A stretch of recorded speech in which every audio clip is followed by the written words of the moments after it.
विजयनगर साम्राज्य की गौरवशाली गाथा में कई वंशों ने शासन किया। संगम वंश के बाद आता है सालू वंश, जिसने साम्राज्य को नए दौर में प्रवेश कराया। इस वंश का संस्थापक था सालूव नरसिंह। वो एक साहसी और महत्वाकांक्षी शासक था,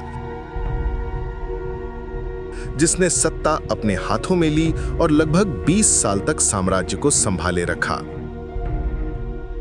लेकिन सालूव वंश लंबे समय तक टिक नहीं पाया।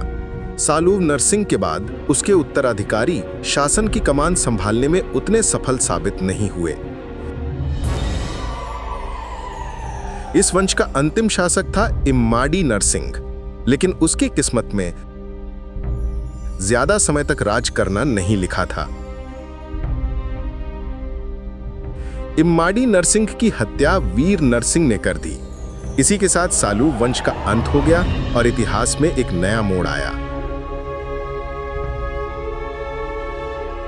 सालूव वंश के पतन के बाद सत्ता संभाली तुलुव वंश ने। वीर नरसिंह ने तुलु वंश की नींव रखी और यह घटना इतिहास में द्वितीय बला पहाड़ की घटना के नाम से प्रसिद्ध हुई। इस तरह सालूव वंश ने विजयनगर साम्राज्य के इतिहास में केवल 20 साल तक शासन किया, लेकिन इसकी समाप्ति ने एक नए और शक्तिशाली वंश की शुरुआत कर दी।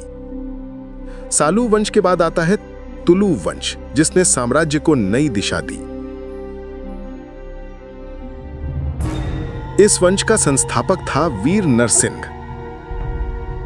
उसने 1505 ईस्वी में सत्ता संभाली। वीर नरसिंह को इतिहास में द्वितीय बलापहार के नाम से भी जाना जाता है, क्योंकि उसकी सत्ता की स्थापना भी शक्ति और पराक्रम के बल पर हुई थी। वीर नरसिंह का संबंध उस समय के पुर्तगाली गवर्नर अल्मोड़ा से अच्छा था। 1505 ईस्वी में दोनों के बीच एक महत्वपूर्ण व्यापारिक संधि हुई। इस संधि के अंतर्गत पुर्तगालियों से घोड़ों की आपूर्ति का समझौता हुआ, जो विजयनगर की सेना की ताकत बढ़ाने में सहायक साबित हुआ। लेकिन वीर नरसिंह का शासन ज्यादा लंबा नहीं चला।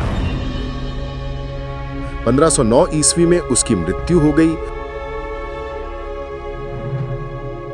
और तुलु वंश की गद्दी पर एक ऐसा शासक बैठा जिसने विजयनगर साम्राज्य को उसकी सबसे बड़ी ऊंचाई पर पहुंचाया। जी हां, वीर नरसिंह के बाद गद्दी पर आया कृष्णदेव राय, जिसने विजयनगर साम्राज्य को वैभव और शक्ति की चरम सीमा तक पहुंचाया। तुलु वंश का सबसे महान शासक यही माना जाता है। तुलु वंश का सबसे महान और प्रख्यात शासक था कृष्णदेव राय। उसका शासनकाल 1509 से 1529 ईस्वी तक चला और इस दौरान विजयनगर साम्राज्य अपनी चरम सीमा पर पहुंचा। कृष्णदेव राय ने रायचूर दुआब पर अधिकार कर लिया। इस विजय के उपलक्ष्य में उसने कई उपाधियां धारण की: आंध्र भोज, आंध्र पितामह और अभिनव भोज। यवन शासक ने उसे स्थापनाचार्य की उपाधि भी प्रदान की। इतिहास गवाह है कि यहां तक कि बाबर ने भी अपनी आत्मकथा तुजुक-ए-बाबरी में कृष्णदेव राय को दक्षिण भारत का सबसे शक्तिशाली शासक कहा था। कृष्णदेव राय ने विजयनगर के निकट नागलपुर नगर की स्थापना की। यहीं पर उसने विट्ठल स्वामी मंदिर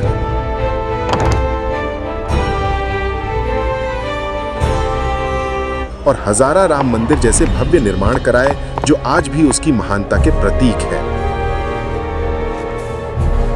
उसके दरबार में अष्टदिग्गज नामक 8 प्रमुख तेलुगु विद्वान थे।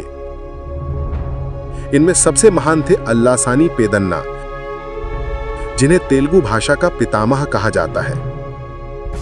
उन्होंने हरि कथा और मनुकारिता जैसी रचनाएं की। यही कारण है कि कृष्णदेव राय का शासनकाल तेलुगु साहित्य का स्वर्ण काल माना जाता है। अष्टदिग्गजों में दूसरा नाम था तेनालीराम। वे कवि भी थे और मंत्री भी। उन्होंने पांडुरंग महामात्यम नामक कृति लिखी और अपनी बुद्धिमत्ता से जनता को अंधविश्वास से दूर किया। इसी दरबार में लक्ष्मीधर जैसे महान संगीतकार भी थे, जिन्होंने संगीत सूर्योदय ग्रंथ की रचना की। मात्र 10 वर्षों में कृष्णदेव राय ने अपने सभी विरोधियों को पराजित करके दक्षिण भारत पर विजयनगर साम्राज्य का प्रभुत्व स्थापित किया। लेकिन 1529 ईस्वी में कृष्णदेव राय की मृत्यु हो गई। उनके निधन के साथ ही विजयनगर साम्राज्य के वैभव का स्वर्ण काल भी समाप्त हो गया। अब जानते हैं तुलु वंश के अगले शासक को। 1529 ईस्वी में अच्युतदेव राय विजयनगर साम्राज्य का शासक बना। प्रांतों पर नियंत्रण बनाए रखने के लिए उसने एक नए पद की स्थापना की, जिसे कहा गया महामंडलेश्वर। यह अधिकारी प्रशासनिक व्यवस्था को मजबूत करने के लिए नियुक्त किया गया था। इसी के शासनकाल में पुर्तगाली यात्री नूनीज भारत आया।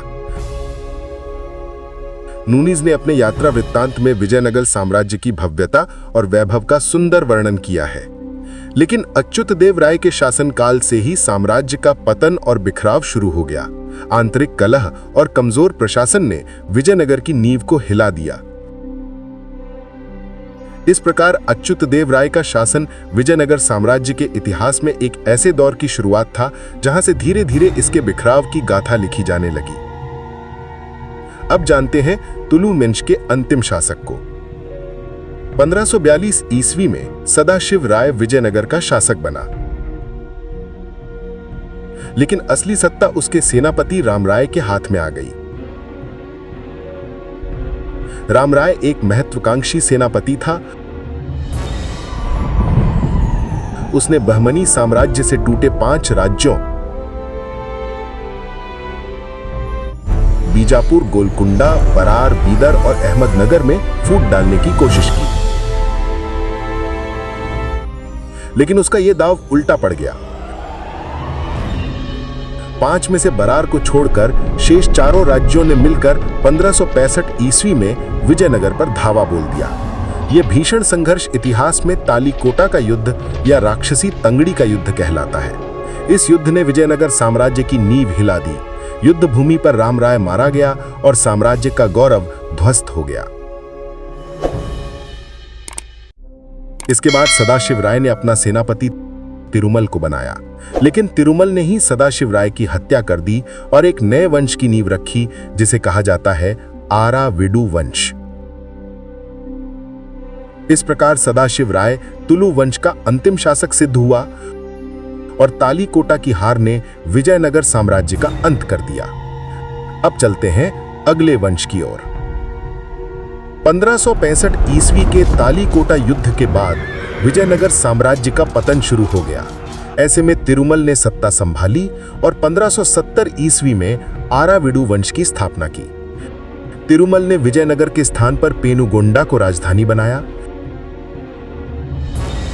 लेकिन 1586 ईस्वी में उसके उत्तराधिकारी वेंकट द्वितीय ने चंद्रगिरी को अपना मुख्यालय बनाया। वेंकट द्वितीय को इस वंश का सबसे महान शासक माना जाता है। लेकिन विजयनगर की शक्ति अब पहले जैसी नहीं रही थी। इस वंश का अंतिम शासक था श्रीरंग तृतीय, यानी कि श्रीरंग 3। उसे मराठा शासक छत्रपति शिवाजी ने पराजित किया और उसका क्षेत्र मराठा साम्राज्य में मिला लिया। यद्यपि आराविडु वंश अधिक दिनों तक नहीं टिक सका,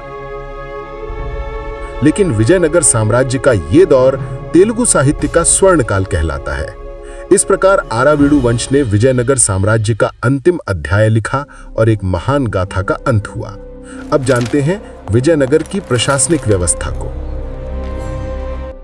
विजयनगर साम्राज्य के महान शासक कृष्णदेव राय ने प्रशासन को मजबूत बनाने के लिए एक नई व्यवस्था लागू की, जिसे कहा गया नायकर व्यवस्था।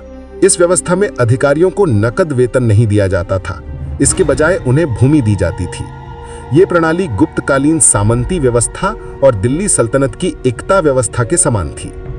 इस समय सैनिकों को दान में दी जाने वाली भूमि को कहा जाता था अमरम भूमि, और जो इस भूमि का मालिक होता था उसे कहते थे अमरम नायक। इसी प्रकार मंदिरों को जो भूमि दान में दी जाती थी उसे कहा जाता था देवभूमि।